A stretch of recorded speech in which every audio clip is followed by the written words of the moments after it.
এই গরিব ছেলেটি কখনো ভাবেনি যে তার দল ফাইনালে পৌঁছাবে, কিন্তু তাদের প্রতিপক্ষ ছিল অত্যন্ত বিপজ্জনক। তারা তাদের শরীর শক্তিশালী করার জন্য এক বিশেষ ধরনের ড্রাগ নিত।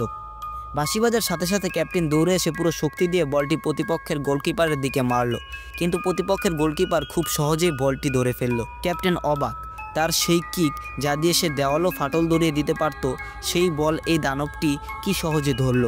গোলকিপার হেসে বলটি ফেরত দিয়ে বলল, বাচ্চা, আরেকবার চেষ্টা করো। এবার ক্যাপ্টেন তার কিক মারার জন্য নিজের পুরো শক্তি ব্যবহার করলো। গোলকিপার বানরের মতো লাফিয়ে উঠে আবারও বলটি ধরে ফেলল। ক্যাপ্টেন হতবাক, সে আবার বলটি ফেরত দিল। এবার ক্যাপ্টেন এত জোরে কিক মারল যে বল মাটি ফুঁড়ে গোলকিপারের দিকে ছুটে গেল, কিন্তু এবার গোলকিপার একটুও নড়ল না এবং আরামে বলটি ধরে ফেলল। হতাশ হয়ে ক্যাপ্টেন সেখানেই বসে পড়ল। এবার কিক মারার পালা ছিল প্রতিপক্ষের।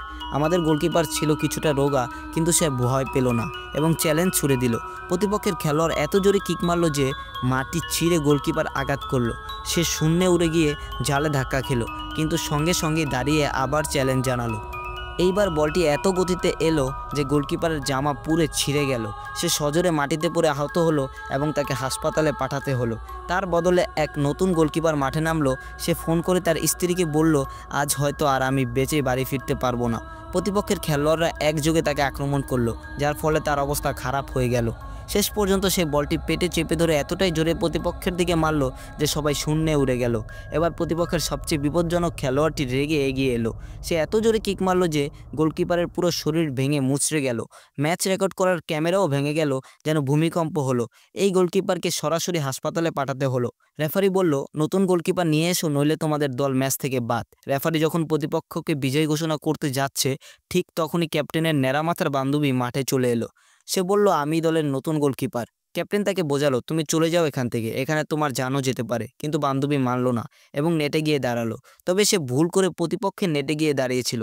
সবাই তার এই ভুল দেখে মজা নিল, কিন্তু কেউ জানতো না যে সে আসলে একজন কুংফু মাস্টার। প্রতিপক্ষের খেলোয়াড় তার দিকে এত জোরে কিক মারল যে আকাশ কালো মেঘ ঢেকে গেল।